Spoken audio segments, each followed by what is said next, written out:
وسلم وعلى آله وأصحابه وأزواجه وذريته والتابعين لهم بإحسان إلى يوم الدين ثم إلى أرواح أولياء وشهداء وصالحين وأئمة الراشدين والعلماء العاملين ونصيحين في الدين خصوصا إلى روح مؤلف هذا الكتاب حجة الإسلام أبو حامد الغزالي ثم إلى أرواح آبائنا وأمهاتنا وأجدادنا وجداتنا وقراباتنا وذوي الحقوق علينا أجمعين أن الله يغفر لهم ويرحمهم ويعلي درجاتهم في الجنة ويعيد علينا من بركاتهم وأسرارهم وأنوارهم وعلومهم ونفحاتهم في الدين والدنيا والآخرة جالبا لكل خير دافعا لكل شر حاصلا لكل مقصود منيعا لكل بلاء وإلى حضرة النبي المصطفى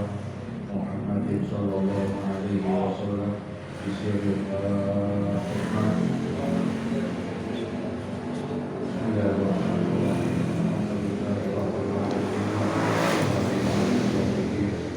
إياك نعبد وإياك نستعين اهدنا الصراط المستقيم صراط الذين أنعمت عليهم غير المغضوب عليهم ولا الضالين. آمين. Kita menghadap Allah Taala ayat 17.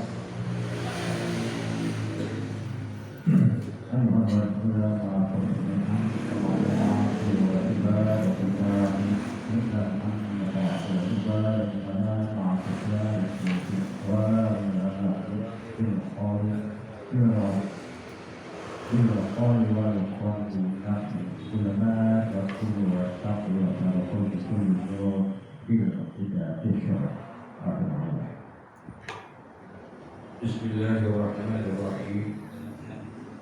Alhamdulillahi rabbil alamin.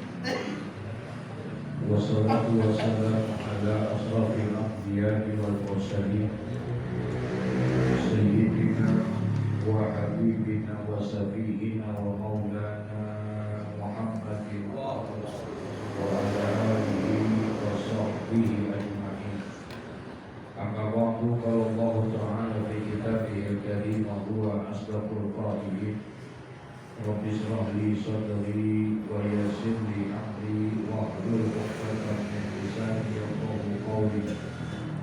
Rabbi yassir wa la tu'assir wa bitammi fil khair subhanaka la ilma lana illa ma 'allamtana innaka antal alimul hakim wa la hawla wa la quwwata illa billahil aliyyil azim. Ayyuhal walad, khulasatun ilmi an ta'lama ta'ata wal ibadata mahiyah. I'lam anna ta'ata wal ibadata mutaba'atu sari bil awamiri wal nawahi bil qawli wal fi'li, yakni kullu ma taqulu wa taf'alu wa tatruku yakunu fi ibtida'i sabr kama law sumta yawmal 'aid wa ayyama taslih takunu 'asiyah aw sallaita fi sawri maqsud wa iqra'u suratan ibadati ta'fa. Ayyuhal walad, wahai anak, khulasatul ilmi, bahwasanya khulasatul ilmi, intisari ilmu itu dari semua yang kamu pelajari, intisari ilmu itu anta'lama ta'ata wal ibadata adalah bahwa kamu itu dapat mengerti tentang ketaatan dan ibadah apa itu sebenarnya. Jadi inti daripada ilmu itu yang kita cari itu ilmu, ya, yang kita tuntut ilmu apapun saja, inti intisarinya itu adalah kita mengetahui tentang ketaatan dan ibadah kita kepada Allah. Nah, sekarang yang dimaksud dengan taat dan ibadah itu juga ketahuilah anna ta'ata wal ibadata mutaba'atus salihi fil awamir wan nawahi bil qawli wal fi'li. Nah, itu yang dimaksud dengan taat dan ibadah. Jadi intisari kita dalam menuntut ilmu ini pagi, sore, siang, malam kita mencari ilmu itu apa sih intinya? Adalah ketaatan kita. Dengan ilmu agar kita bisa jadi taat. Dengan ilmu kita bisa jadi ibadah. Itu intinya. Kita ngaji tujuannya buat apa? Gitu. Ya, kita ngaji pagi, sore, siang, malam, hampir tiap hari ngaji. Di mana ada pengajian datang kita. Dulu segitu banyaknya tuh kita cari ilmu. Habis waktu kita. Intinya satu, taat sama Allah. Biar bisa ibadah yang baik sama Allah. Nah, sekarang yang dimaksud dengan taat itu apa? Ibadah itu apa? Ternyata yang namanya taat itu adalah ittiba'an muttaba'atus sari, yaitu mengikuti syariat fil awamir wan nawahi, di dalam menjalankan perintah dan menjauhkan. Nah, itu kan taat itu segitu doang, itu cuma dua doang. Ya, yang namanya taat tuh, yang namanya ibadah hanya dua, enggak repot. Ya, apa itu? Jalanin perintah, jauhin. Apa susah?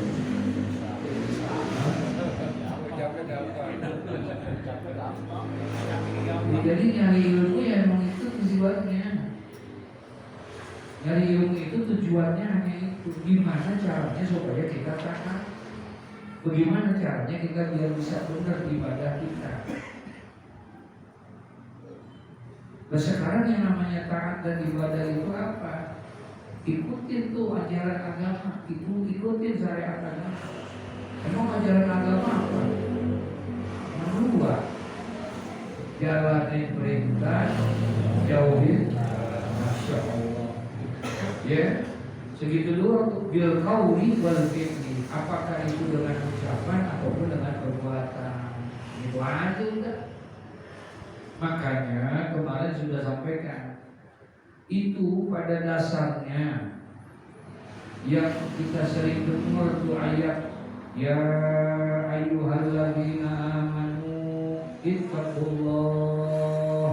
ittaqullaha haqqa tuqatih wa la tamutunna illa wa antum muslimun. Tuh yang kita dengar tiap Jumat disampaikan itu.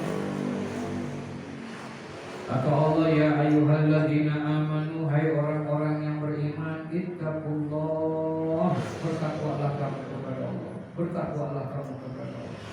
Apa sebetulnya?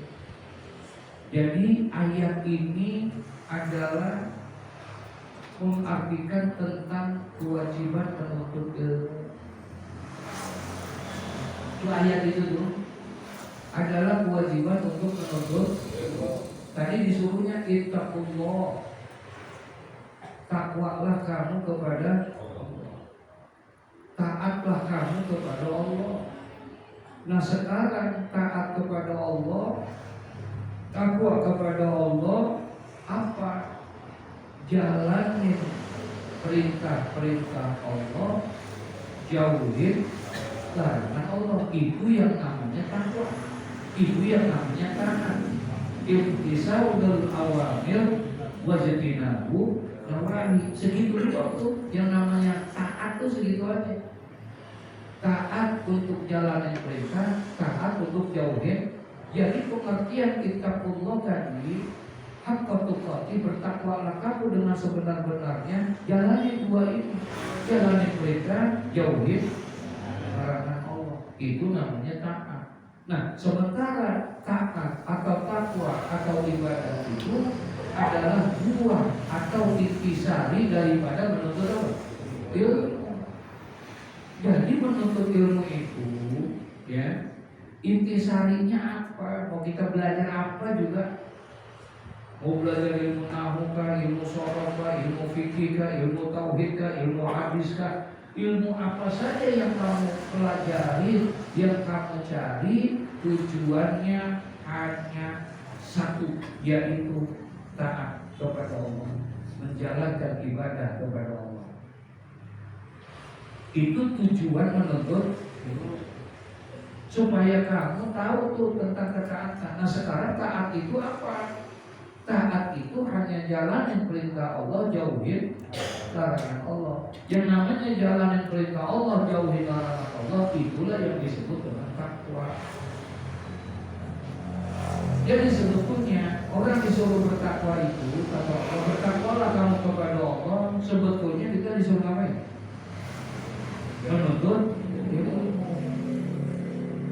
Orang tak mungkin tahu mana larangan-larangan Allah, mana perintah-perintah Allah, kalau dia nggak belajar, kalau dia nggak menuntut ilmu. Jadi betul, jadi kata Imam Ghazali, ayyuhal walad, wahai anak-anakku, katanya, ya, wahai anakku, khulasatul ilmi, ketahuilah bahwa intisari daripada ilmu yang kamu pelajari itu, buah daripada ilmu yang kamu cari itu, sedemikian rupa kamu ngaji pagi, sore, siang, malam, tiap hari kamu ngaji.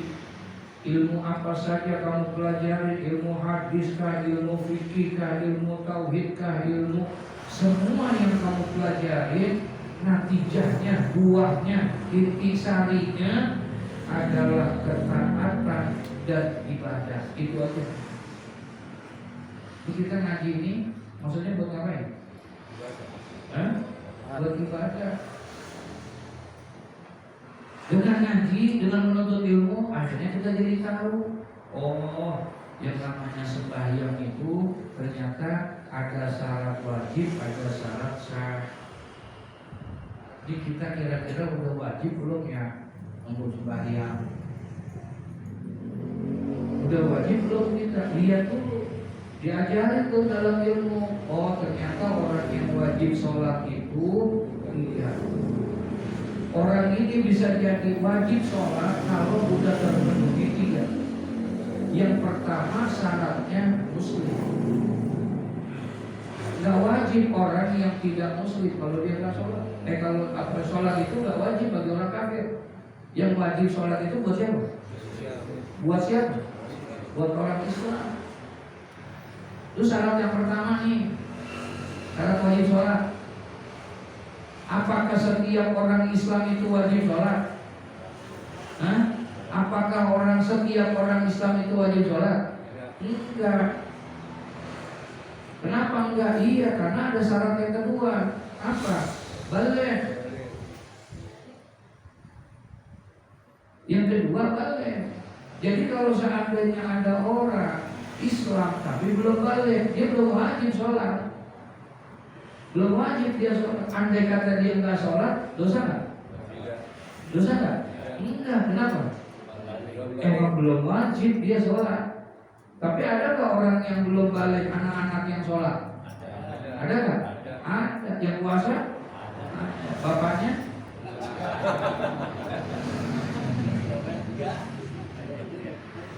Ada anak-anak sholat dia, padahal belum balik. Kalau sembahyang yang benar sah. Andai kata salah, nggak dosa dia. Jangan lagi sembahyang, nggak sembahyang aja. Boleh nggak? Boleh, emang belum wajib. Kalau seandainya dia sembahyang yang benar tuh anak, syarat sah sholatnya benar, maka dia akan mendapatkan pahala. Tapi pahalanya bukan buat dia. Pahalanya buat ayah dan ibunya, karena dia telah mengajarkan anaknya untuk sholat. Dia belum dapat, dia memang belum berkewajiban. Ada anak, dia haji, belum balik dia misalnya, ya, maka kalau dia ngerjain sah hajinya kalau benar. Andai kata dia walaupun dia sah hajinya, tapi belum gugur kewajibannya. Ntar kalau dia udah balik, dia harus apa? Haji lagi, karena yang itu gak aci, gak aci apa? Iya, itu gak acinya, sebaik apa hajinya sama. Nah jadi ada nah itu kita tahu tentang syarat wajib itu, sholat itu adanya di mana? Hah? Di pengajian. Syarat sah sholat di pengajian itu yang namanya sunnatul abad, yang namanya sunnatul hayat, itu kita tahu itu adanya di mana? Hah? Halo? Di mana? Di pengajian kita dapat belajarnya. Di majelis taklim namanya. Kalau ketemu, kalau kita cari di ayat sitimah, nggak ada. Nah, disitulah pengertiannya kenapa kita harus bertakwa kepada Allah. Artinya kamu harus belajar, kamu harus menuntut ilmu, karena yang namanya buah daripada menuntut ilmu adalah ketaatan dan ketakwaan. Kalau kamu nggak belajar, kalau kamu nggak menuntut ilmu, kemudian kamu ibadah, paham nih? Ngaji enggak, nuntut ilmu enggak, tapi bayar ada? Hah? Sebayang dia ngikutin aja terus dia sebayang, salah dia sebayangnya, paham nih? Maka ketika dia sembahyangnya salah, maka dosanya dua. Dosanya dua. Apa dosanya? Yang pertama karena salah ibadahnya. Yang kedua karena dia tidak belajar. Beda sama orang yang belajar. Kalau orang yang belajar, insya Allah dia dapat keberkahan pengajian, berkah untuk ilmu. Andai kata dah ada orang yang ngaji dah haji banget ngaji, tapi ibadahnya salah, bisa jadi nggak? Bisa jadi nggak? Ibadahnya salah misalnya, padahal dia udah apa? Udah ngaji. Maka ketika ibadahnya salah atau tidak sempurna ibadahnya, insya Allah dimaafkan. Insya Allah dimaafkan dia. Kenapa? Karena dia masih apa? Belajar. Karena dia masih belajar. Nah orang yang belajar itu ma'fu anhu, akan dimaaf dia selama dia masih mau belajar. Masya Allah. Jadi Imam Ghazali ini benar banget. Kata Imam Ghazali, ayyuhal walad, wahai anakku, kata, khulasatul ilmi, intisari ilmu itu, ya, intisari maksudnya apa? Hah? Pokok. Intisari itu buah ilmu yang kamu pelajari nih, yang setiap malam Kamis ngaji, yang setiap malam Jumat ngaji, yang setiap malam Sabtu, malam Minggu, malam Senin ngaji dulu ya. Itu yang kita ngaji tuh segitu banyaknya. Intisarinya apa sih? Yang kamu mau cari apa sebetulnya? Buah daripada itu semua. Ternyata buahnya itu adalah ketakwaan. Kamu belajar itu semua tujuannya hanya satu, sebetulnya agar kamu takwa kepada Allah. Apa itu takwa? Menjalankan perintah Allah, menjauhkan larangan Allah. Masya Allah. Ya, tujuannya itu dalam menuntut ilmu. Ya, Masya Allah.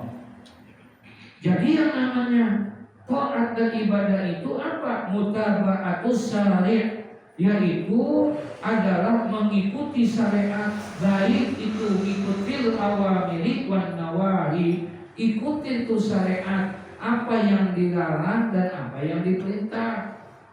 Mana sih sebetulnya perintah-perintah Allah itu apa? Larangan-larangan Allah itu apa? Kita nggak bisa tahu mana larangan Allah. Kita nggak bisa tahu mana itu perintah Allah kalau kita kagak apa? Nggak ngaji. Ya, kita nggak ngaji. Bil qauli wal fi'li, apakah itu dengan ucapan itu perintahnya ataukah dengan larangan atau dengan perbuatan gitu. Masya Allah, di situ baru kita tahu tak dengan mengaji itu, yakni maksudnya adalah kullu ma taqulu wa taf'alu wa tatruku yakunu bi ibtida'i syar'i. Setiap sesuatu yang kamu ucapkan dan setiap sesuatu yang kamu kerjakan dan kamu tinggalkan keberadaannya harus dengan ilmu, harus dengan mengikuti syariat. Untuk mengikuti syariat yaitu harus dengan ilmu. Untuk bisa dapat ilmu harus belajar. Makanya kalau ada orang yang beribadah dengan sebaik-baiknya tuh ibadah dia, tapi ternyata bi ghairi ilmin, dia kerjainnya nggak pakai apa? Ilmu. Fakullu man ya bi ghairi ilmin ya'malu a'maluhu mardudatun la tuqbalu. Dibilang tuh katanya, kata apa namanya di dalam kitab ini, fakullu man bi ghairi ilmin, maka barang siapa semua orang yang dia tanpa dengan ilmu, yang malu dia beramal tapi tidak pakai apa? Ilmu. Maka a'maluhu mardudatun la tuqbalu, maka amalnya dia yang dia lakukan tanpa dengan ilmu itu mardudatun, ditolak, la tuqbalu, dan tidak diterima oleh Allah. Tapi ibadah nggak dia? Hah? Ibadah. Kok nggak pakai ilmu? Iya, tapi dia nggak belajar, makanya sembahyang Jumat seminggu 2 kali. Habis dia nggak belajar, dia nggak tahu bahwa yang namanya waktu maghrib sampai jam berapa, dari jam berapa sampai jam berapa. Dia nggak tahu bagaimana tata cara dan kaifiatus sholat yang benar. Itu, ya, masya Allah, masya Allah. Nih, karena lausumta yaumul id, sebagaimana seandainya kamu berpuasa, ya, kapan? Yaumul id, pada hari raya. Puasa dia di hari raya. Idul Fitri puasa, Idul Adha puasa. Tuh, itu namanya kebanggaan soleh. Ramadan udah habis nih, Idul Fitri dia apa? Nah, itu ibadah bukan? Hah? Tapi karena nggak didasari dengan ilmu, salah jadinya. Ya, itu yang nggak boleh. Sebagaimana seandainya lau sumta yaumul id, engkau berpuasa pada hari raya, wa ayyamat tasrik, atau engkau berpuasa pada hari tasrik. Hari tasrik itu bulan Zulhijjah, tanggal 10, 11, 12, 13, itu namanya yaumut tasrik. Puasa pada itu biikti takunu Asia, maka kamu kalau melakukan itu jadilah kamu orang yang bermaksiat. Kayaknya mau bener belum puasa, betul ya? Yang namanya puasa kelihatannya bener nggak? Bener banget, padahal orang dosa dia melakukan itu. Kenapa? Karena dalam 1 tahun itu, ya, 365 hari itu, di dalam 1 tahun itu ternyata ada 5 hari yang diharapkan kita berpuasa.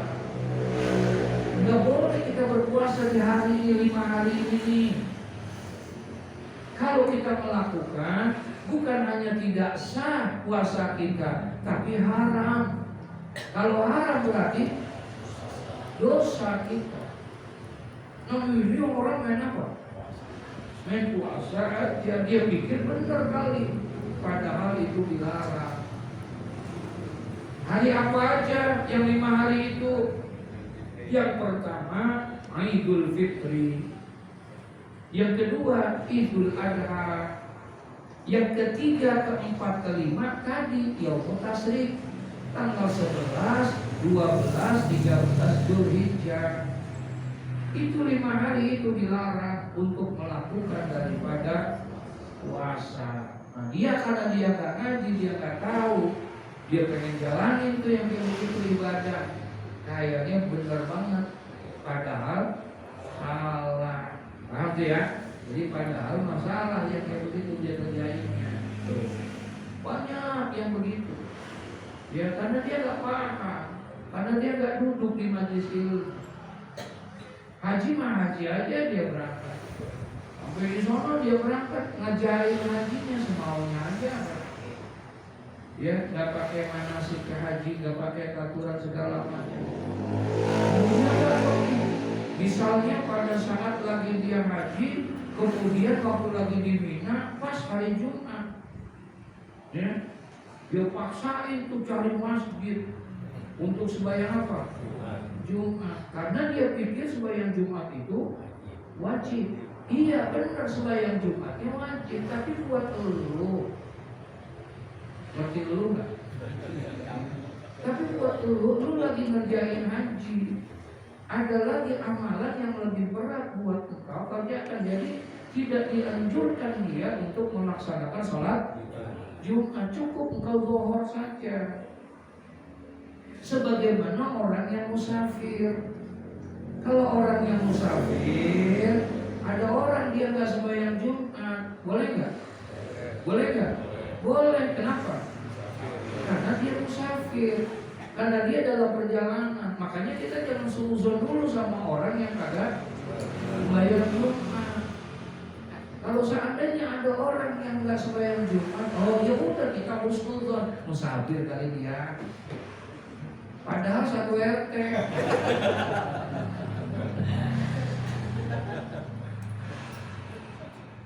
Padahal satu RT. Musafir kali dia. Tuh, gitu. Jadi kita nggak boleh suzon dulu. Karena orang musafir, boleh nggak dia nggak sembahyang Jumat? Boleh. Ada orang nggak sembahyang, kita jangan marah-marah dulu, kita jangan ngomel dulu. Mungkin orang itu belum sempurna syaratnya. Belum sempurna di mana? Kan dia Islam, iya, tapi kan dia belum balik. Maka dia gak wajib sholat. Lah bagaimana belum balik kalau udah yakin gitu?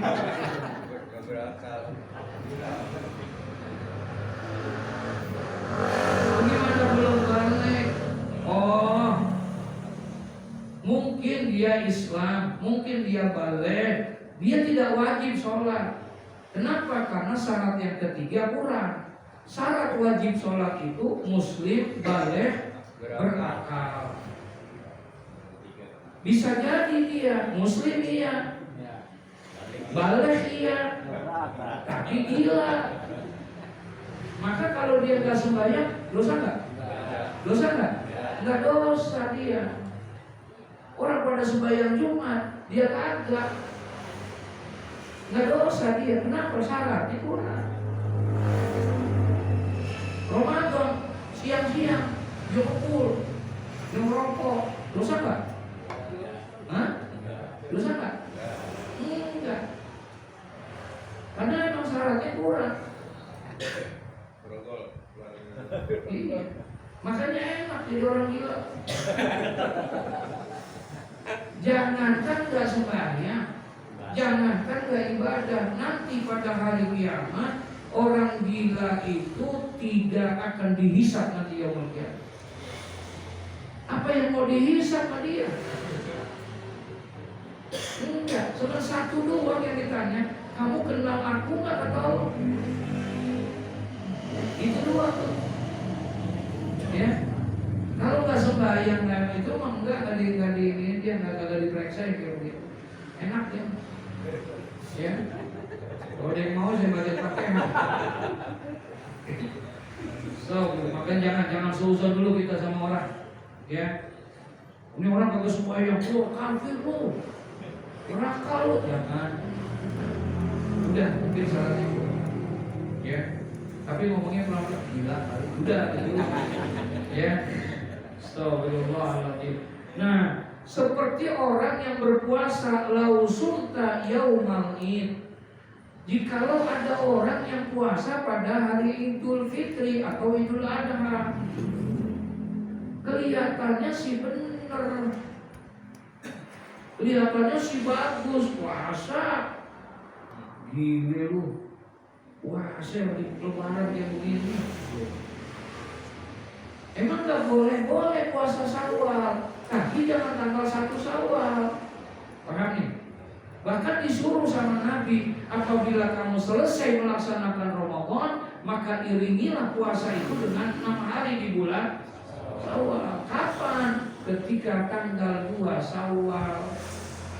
Tanggal 1-nya haram. Yang boleh itu tanggal 2, tanggal 3, tanggal 4, tanggal 5, tanggal 6, tanggal 7. Itu waktu yang paling afdol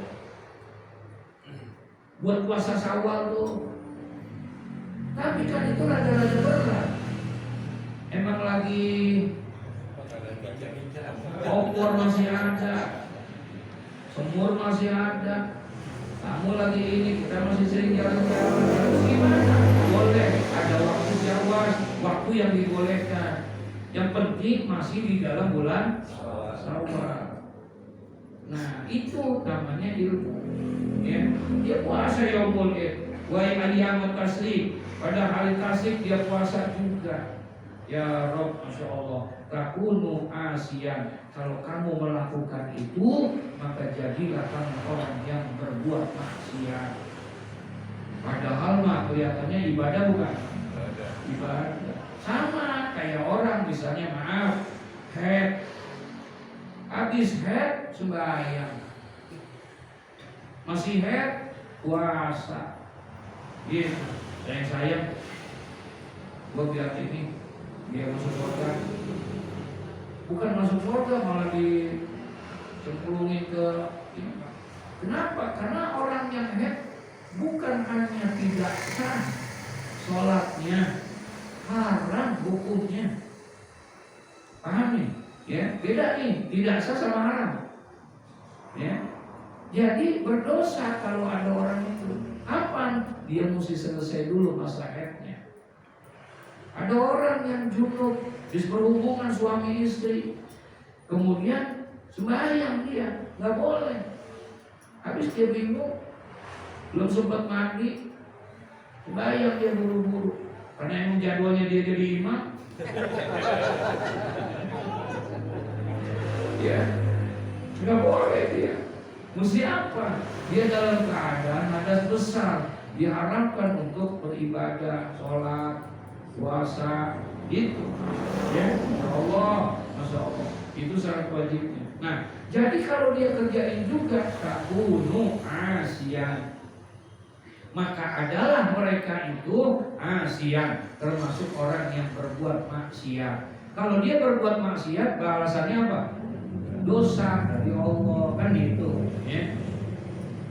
Au sholaita fi saubin maksubin, atau kamu sholat si kamu, tapi menggunakan pakaian hasil gosok. Gosok itu hasil yang haram, ya, gitu.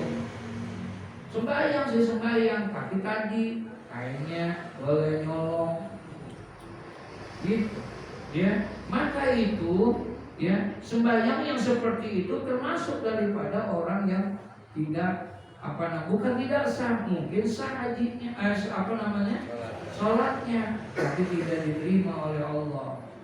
Ya, berdosa, iya, berdosanya bukan sholatnya, tapi berdosa apanya? Nyolongnya yang berdosa. Ya, itu. Pergi haji pakai uang yang haram. Apakah itu korupsi, apakah itu mencuri, atau mungkin pas dia masak tembus 3 angka, kemudian dia berangkatin haji, berangkat. Kemudian syarat sah hajinya dikerjain sama dia. Rukun haji bener, wajib hajinya bener, sunat hajinya bener, maka sah hajinya. Ya, sah hajinya. Walaupun pakai uang korupsi. Itu yang sekarang lagi ditangkap tuh. Siapa?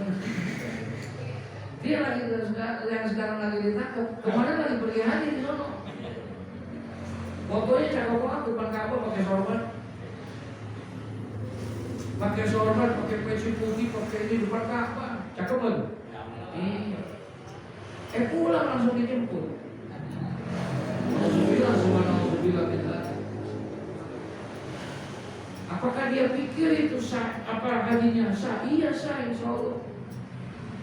Walaupun itu hasil korupsi, walaupun itu hasil uang yang haram,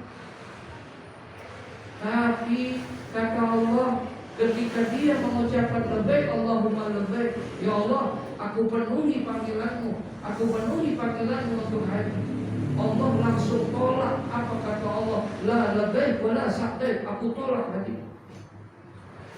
Kalau bicara sah, sama kayak orang sembahyang tadi itu, kayaknya boleh nyolong, tapi sembahyang putar, bener banget kan? Sah nggak? Sah nggak? Sah. Kalau bicara sah, tapi pertanyaannya diterima apa enggak? Makanya ada hadis di sana, sering saya sampaikan itu. Manis taro sauban bi asaroti darahima. Barang siapa yang membeli sauban baju nih bi asaroti darahima 10 dirham harganya, ternyata dari uang yang 10 dirham, wa minha dirhamun minal harami, ternyata uang yang 10 dirham buat pakai beli baju tadi ada tercampur di dalamnya 1 dirham uang yang haram. Yang halalnya banyak gak? Banyak, tapi tercampurnya sedikit doang tuh. Maka Allah tolak itu sholatnya, gak diterima itu sembahyang. Itu baju itu hanya nempel di badan kita. Bagaimana kalau yang seandainya yang haram itu bukan nempel tapi ada di dalam diri kita? Paham maksudnya? Makanannya haram, minumannya haram. Bagaimana itu? Tuh, ya, insya Allah. Gak boleh tuh. Dia sembahyang. Wa in kanat suratan ibadati kaksamu.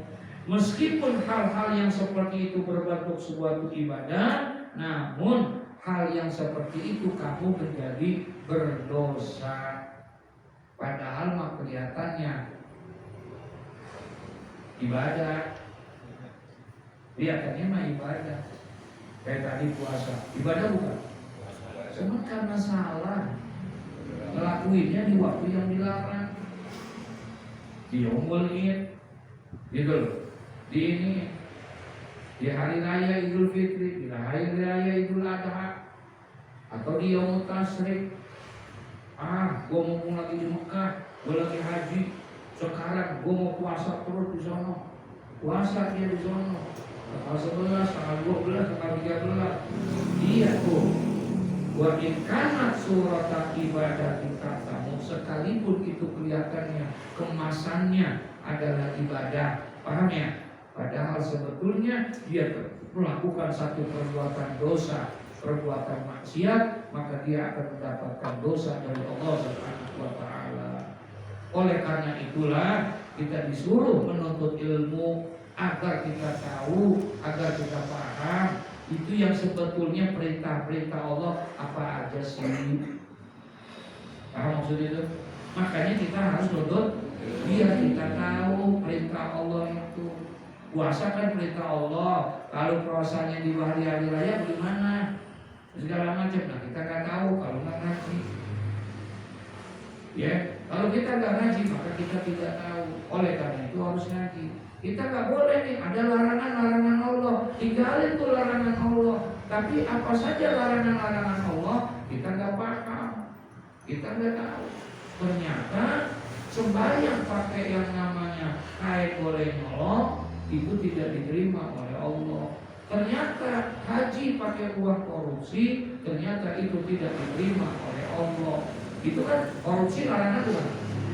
Larangan bukan? Iya. Kemudian dia kerjain, dia pergi haji, dia pengen cuci, di sana udah buat obat,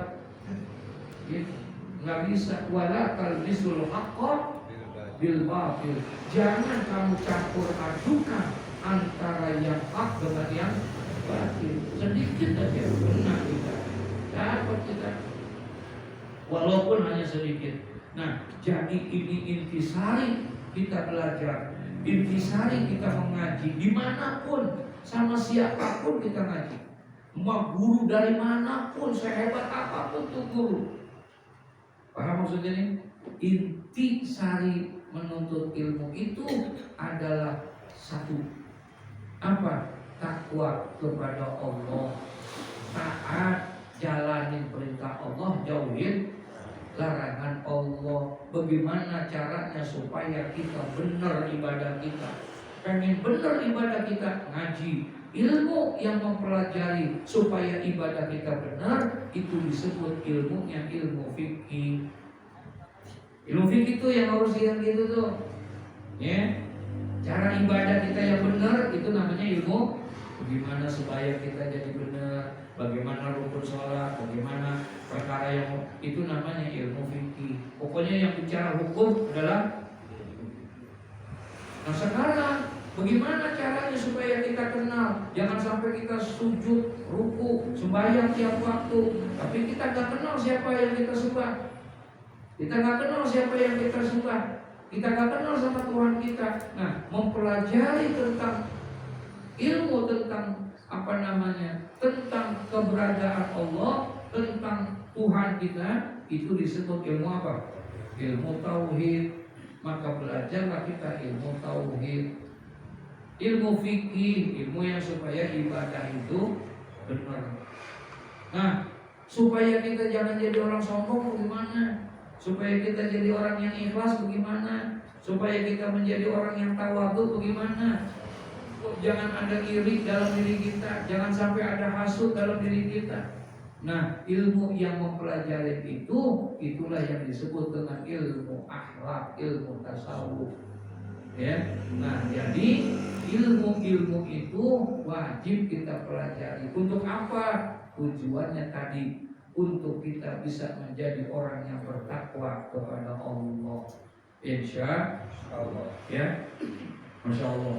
Kalau benar nih perkataan Imam Ghazali, ya pantas. Ini orang yang nanya nih, ini muridnya Imam Ghazali nih. Coba lihat lagi baca. Kita ketahuan di akhir penghujung kitab ini. Jadi ini orang belum lama sih ngaji Imam Ghazali 30 tahun. Dia ngaji dengan semua kitab-kitab Imam Ghazali. Segitu banyaknya Ihya dia hafal, Bidayatul Hidayah dia hafal, udah di luar kepala semua kayak kita dah. Ya, itu semuanya udah segitu banyaknya tuh ilmu yang udah dia pelajari. Semua dia minta sama Imam Ghazali, guru, maafin guru, boleh nggak guru buat saya pegangan? Tuh kitab yang guru ajarin sama saya selama saya ngaji sama guru, tolong dong bikinin ringkasin dong buat pegangan saya, biar tuh ilmu yang saya pelajari 30 tahun itu semuanya terhimpun di dalam satu kitab kecil. Oh begitu, lihat baik. Nanti aku akan bikinkan kitab. Ditulislah itu berupa surat, berupa itu, dikumpulin dijadiin satu dengan judul Ayyuhal Wala. Ya, kita ini Ayyuhal Wala. Padahal Ayyuhal Wala maknanya wahai anakku. Yang nanya ini bukan anaknya Imam Ghazali, tapi siapa? Murid. Karena kedekatannya, nah ini hebatnya, karena dekatnya seorang murid dengan guru, gitu. Karena dekatnya seorang murid dengan guru, maka guru itu bisa menyebut dia muridnya itu sebagai apa? Masya Allah. Ini demi Allah, mohon maaf saya gak ada maksud buat dia. Ada satu kebanggaan buat saya. Kenapa? Ketika pada saat Mu'alif Syafi'i Al-Ghani sakit, kemudian emang kita yang selalu ini. Kemudian kita diminta bawa kembali ke RSPAD, Rumah Sakit Angkatan Darat. Nah, sebelum kita mau berangkat, Pak Sutioso dulu jadi gubernur. Datang tuh, ya, nemuin waktu di RSPAD, karena memang yang nyuruh beliau ke sana ke RSPAD itu adalah Pak Sutioso. Nah, dibawalah kita. Kebetulan saya yang bawa waktu itu, ya, saya yang bawa ke kursi rodanya ini yang ditanya nih sama Pak Sutioso, Pak Kiai, ini anaknya Pak Kiai. Kemudian kata Malik, iya ini anak saya. Sama nih kayak begini nih. Padahal itu adalah kalau kita dapat kayak begitu, gerakan. La ilaha illallah. Itu yang mesti kita cari. Mahal itu perkataan yang kayak begitu. Kalau seorang murid mencintai guru, pantas. Kalau seorang murid, nama guru, nama itu ada di hati murid, pantas nggak? Pantas. Dia bangga-banggain, pantas. Tapi bagaimana caranya? Nanti ketemu Pak di dalam kitab ini juga. Bagaimana caranya supaya kita bisa tuh begitu tuh. Ya, masya Allah. Beruntung kalau misalnya, ya, ada orang yang mengajarkan itu. Nah, jadi kembali dengan wa in kanat surata ibadati taksamu, sekalipun itu kelihatannya kemasangan itu, pelaksanaannya, gambarannya seperti orang ibadah, padahal itu adalah sebuah perbuatan maksiat, dosa. Padahal mah ibadah sembahyang, padahal mah ibadah puasa, padahal mah ibadah haji, kan gitu. Ternyata puasa yang dia kerjain bukan dapat pahala, malah dapat apa? Dosa. Bukan puasanya dosanya, tapi karena dia nggak tahu ilmunya. Kenapa? Karena dulu puasanya di waktu yang dilarang berpuasa. Ya, sembahyang gitu juga. Di Madinah waktu itu lagi kita di Raudhah, waktu lagi di Raudhah, kemudian nungguin tuh. Kalau dulu tuh nongkrong tuh bebas, ya kapan aja, sekarang enggak. Nah dulu kita bebas.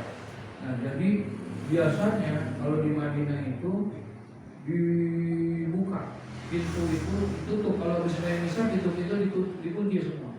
Kita buka jam 2:30 atau jam 2. Jadi pas dibuka itu orang semuanya pada apa? Lari itu pada berebutan untuk berada di Raudhah. Nah satu masa kita di Raudhah, tahajud di situ, kita ini di situ sampai sembahyang subuh. Jadi nggak boleh keluar, bayang subuh lagi. Ceritanya habis sembahyang subuh selesai, ada orang sembahyang, ya pengen sembahyang sunnah. Sesudah sembahyang saya tarik, saya pegang, saya Pak, masalah jangan, kita habis sembahyang subuh nggak ada sholat, ya. Nah ini waktu tahajud. Kamu orang mau ibadah nggak boleh, ini sok tahu kamu. Kita digituin, galakan dia. Oh iya udah deh, bayar aja. Kayak dia mau, datang askar polisi, ditarik sama polisi. Nggak boleh. Mati sholat, ba'da sholatil fajr. Nggak ada sholat sesudah sembahyang fajar. Roh, suruh pulang, suruh pergi dia. Dalam hati kualat lu. Gue bilangin kagak ngerti lu gitu. Jadi nggak boleh kecuali di Masjidil Haram Mekah. Kecuali di Masjidil Haram Mekah. Kalau di Masjidil Haram Mekah itu ya kita mau sembahyang kapan saja boleh. Kita mau sembahyang, jangankan lagi habis subuh, habis asar. Biasanya kalau bisa asar kita boleh nggak? Kan itu waktu takhari, waktu yang dilarang. Di sana boleh. Kapan aja boleh, mau pagi, mau kapan aja boleh. Itu kalau di Masjidil Haram. Kecuali kalau di Masjid Nabawi saya tanya langsung tuh, ya. Saya tanya langsung sama beliau mau guru itu kemarin, ya. Kecuali di Masjidil Haram. Masjid Nabawi gimana? Mualim? Iya, Masjid Nabawi nggak boleh. Kecuali sholatul janazah. Ya, Imam Ahmad bin Hanbal memperbolehkan sholat jenazah sesudah di waktu-waktu hari. Di sebaik subuh ada sholat jenazah. Di sono setiap waktu pasti ada sholat apa? Jenazah. Di Zuhur langsung sholat jenazah, langsung sholat jenazah. Zuhur, asar, maghrib, setiap waktu pasti ada sholat jenazah. Ya, nah saya ingat benar dulu almarhum almarhumlah Allah yarham Kiai Haji Bunyamin itu hanya langsung tuh tentang waktu tahari Imam Ali Syafii. Apa kata beliau? Malik, bagaimana kalau di Masjid Nabawi, apakah masih berlaku atau tidak? Kata Malik, berlaku. Yang tidak berlakunya waktu tahari sembahyang sesudah subuh dan sesudah asar itu adalah hanya di mana? Di Masjidil Haram Mekah. Jadi kalau di Mekah bebas, mau kapan aja, ya mau kapan aja boleh tuh kita ke sana, Masya Allah. Karena di situ ada apa? Ada Baitullah, ada Ka'bah. Wa arba'una lil musallin. Jadi setiap hari Allah turunkan itu rahmat di Baitullah itu, di Masjidil Haram itu, fi kulli yaumin wa lailatin, setiap satu hari satu malam Allah turunkan di tempat itu mi'a wa isruna rahmat. Jadi 120 rahmat Allah turunkan di situ setiap hari. Itu dua tempatnya. Terus kata Nabi, situna di Taifin. 60 rahmat Allah kasih dari 120 rahmat itu, 60 rahmat Allah kasih buat orang yang tawaf. Jadi setiap orang yang tawaf Allah kasih 60 rahmat. Makanya tawaf gak ada yang pernah berhenti. Berhentinya pas sembahyang. Ya, habis sembahyang itu Assalamualaikum warahmatullahi wabarakatuh, langsung jalan lagi, tawaf lagi. Ya, nah jadi gak ada yang berhenti tawaf. Situna di Taifin, 60 rahmat buat orang yang tawaf dikasih rahmat. Wa arba'una lil musallin, 40 rahmat dari yang 120 itu, 60 buat yang tawaf, 40 buat orang yang sholat. Makanya diperbolehkan sholat itu kapan saja di situ, karena ada itu. Setiap orang yang sholat, mau sholat yang wajibkah dia, mau sholat yang sunnahkah dia, dapat tuh 40 rahmat Allah berikan buat dia. Karena sebagian bisa diperkatakan. Wa isruna lin nazirin, kemudian sisanya yang 20 buat siapa? Lin nazirin, buat orang yang memandang Ka'bah. Masya Allah, mandang Ka'bah aja dikasih itu dapat 20 rahmat. Itu yang mandang Ka'bah itu akan mendapatkan rahmat dari Allah. Kalau di tempat yang lain itu nggak ada yang namanya begitu, nggak boleh. Tetap habis subuh nggak ada sholat, habis asar nggak ada sholat ya, kecuali di sana. Nah itu udah tahunya dari mana? Dari apa? Dari mana? Insya ayyuhal walad yang bagi laka ayyakuna qauluka wa fi'luka muwafiqan li syar'i. Ya, nanti dilanjuti dengan nasihat yang selanjutnya.